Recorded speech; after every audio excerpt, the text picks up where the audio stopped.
혹시 마트에서 큰맘 먹고 수박을 사왔는데 막상 집에서 잘라보니 생각보다 달지 않았던 적 있으세요?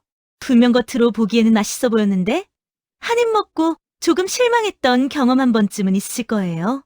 저도 예전에는 수박은 그냥 운이라고 생각했어요.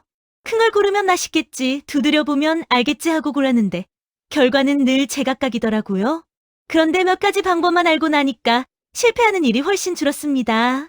오늘은 맛있는 수박을 고르는 방법부터 오래 신선하게 보관하는 방법, 많은 분들이 무심코 하는 실수, 그리고 수박을 더 맛있게 즐기는 방법까지 하나씩 알려드릴게요. 영상 끝부분에는 집에서도 쉽게 만들 수 있는 화채 레시피와 수박을 더 편하게 즐길 수 있는 꿀팁도 준비했으니까 끝까지 함께 해주세요. 여름이 되면 가장 먼저 생각나는 과일이 바로 수박이죠.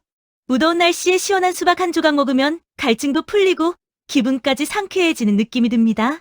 수박은 수분 함량이 높은 과일이라 더운 계절에 수분을 보충하는 데 도움이 되는 것으로 잘 알려져 있어요. 그래서 운동을 하고 난 뒤나 더운 날 외출하고 돌아왔을 때 찾는 분들이 많습니다.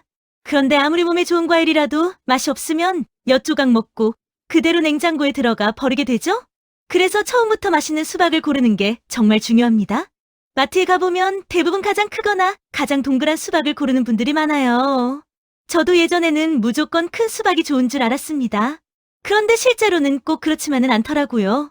먼저 줄무늬를 한번 살펴보세요. 줄무늬가 선명하고 초록색과 진한 줄무늬의 경계가 또렷한 수박이 잘 익은 경우가 많다고 알려져 있습니다. 그리고 수박을 살짝 뒤집어 보면 바닥에 노란 부분이 보일 거예요. 이 부분은 밭에서 충분히 익었다는 흔적이라 너무 하얗기보다는 크림색이나 노란빛이 있는 것이 좋은 경우가 많습니다. 여기까지 확인하셨다면 하나만 더 보시면 됩니다. 바로 수박의 배꼽이에요. 아래쪽 동그란 부분이 너무 큰 것보다는 적당히 작은 편이 당도가 좋은 경우가 많다고 알려져 있습니다. 마지막으로 같은 크기라면 조금 더 묵직한 수박을 골라보세요. 순이 풍부하고 과육이 꽉 차 있는 경우가 많아서 만족도가 높은 편입니다. 여기까지 알고 고르시면 실패할 확률을 많이 줄일 수 있습니다. 그런데 사실 더 중요한 건 집에 가져온 다음입니다. 많은 분들이 여기서 실수하시거든요. 수박을 자른 뒤 접시에 올려 랩만 씌워 냉장고에 넣어두는 경우가 정말 많습니다. 저도 예전에는 이렇게 보관했는데 시간이 지나면 수박의 아삭한 식감이 줄어들고 냉장고 냄새가 배는 경우가 있더라고요. 그래서 자른 수박은 먹기 좋은 크기로 잘라 밀폐 용기에 담아 보관하는 걸 추천드립니다. 이렇게 하면 수분이 오래 유지되고 먹고 싶을 때 바로 꺼내 먹을 수 있어서 훨씬 편합니다. 통수박은 자르기 전까지 직사광선만 피해서 서늘한 곳에 보관하시면 되고 자른 뒤에는 가능한 한 빨리 냉장 보관하는 것이 좋습니다. 그리고 여름철에는 실온에 오래 두지 않는 것도 중요합니다. 잠깐 괜찮겠지 하고 식탁 위에 두었다가 생각보다 빨리 변할 수도 있기 때문입니다. 그런데 수박은 그냥 잘라 먹기만 하기에는 조금 아까운 과일입니다.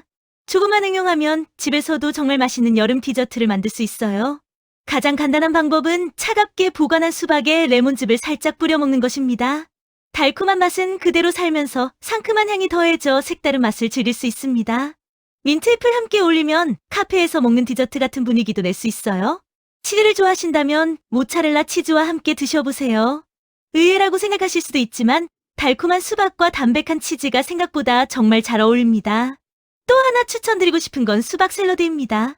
한 입 크기로 자른 수박에 어린잎 채소를 넣고 올리브 오일과 발사믹 식초를 살짝 뿌려주면 여름철 입맛을 돋워주는 상큼한 샐러드가 완성됩니다. 처음 드셔보시는 분들도 의외로 맛있다고 말씀하시는 경우가 많아요. 혹시 수박이 맛 남았다면 버리지 말고 냉동실에 넣어보세요. 얼린 수박에 우유나 플레인 요거트를 넣고 함께 갈면 시원한 수박 스무디가 완성됩니다. 여기에 바나나 하나를 함께 넣으면 훨씬 부드럽고 든든한 맛을 즐길 수 있습니다. 아이들이 있는 집이라면 아이스크림 트에 갈아 넣어 얼리기만 해도 건강한 수박 아이스바를 만들 수 있습니다. 그리고 여름하면 역시 화채를 빼놓을 수 없죠. 생각보다 만드는 방법도 정말 간단합니다. 큰 볼에 먹기 좋은 크기로 자른 수박을 넉넉하게 담아주세요. 여기에 참외나 복숭아, 포도 같은 좋아하는 과일을 함께 넣습니다. 시원한 사이다를 부으면 가장 익숙한 화채가 되고 조금 더 부드러운 맛을 원하신다면 우유를 반 정도 섞어도 정말 맛있습니다. 얼음을 몇 개 넣고 민트잎이나 냉동, 블루베리를 조금 올려주면 보기에도 훨씬 먹음직스럽고 시원한 여름 디저트가 완성됩니다. 손님이 집에 오셨을 때 내놓아도 반응이 정말 좋은 메뉴입니다.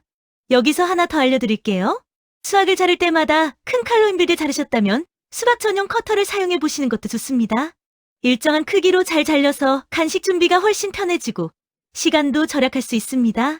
그리고 밀폐용기 하나만 있어도 남은 수박을 훨씬 신선하게 보관할 수 있으니까 활용해 보시는 걸 추천드립니다. 혹시 오늘 소개해드린 제품이 궁금하거나 더 자세히 알고 싶으시다면 프로필 링크를 클릭해서 확인해 보세요. 오늘 알려드린 내용 중에서 가장 중요한 것만 다시 정리해 볼게요. 수박은 줄무늬가 선명한 것을 고르고 바닥의 노란 부분을 확인하고 같은 크기라면 조금 더 묵직한 것을 선택해 보세요. 잔수박은 랩보다 밀폐용기에 보관하는 것이 훨씬 신선하게 즐길 수 있는 방법입니다. 그리고 그냥 잘라 먹는 것뿐만 아니라 화채나 스무디, 샐러드, 아이스바처럼 다양하게 활용하면 수박을 더욱 맛있게 즐길 수 있습니다. 혹시 여러분만 알고 계신 수박 꿀팁이 있다면 댓글로 함께 알려주세요. 좋은 방법이 있다면 다음 영상에서 소개해 드리겠습니다.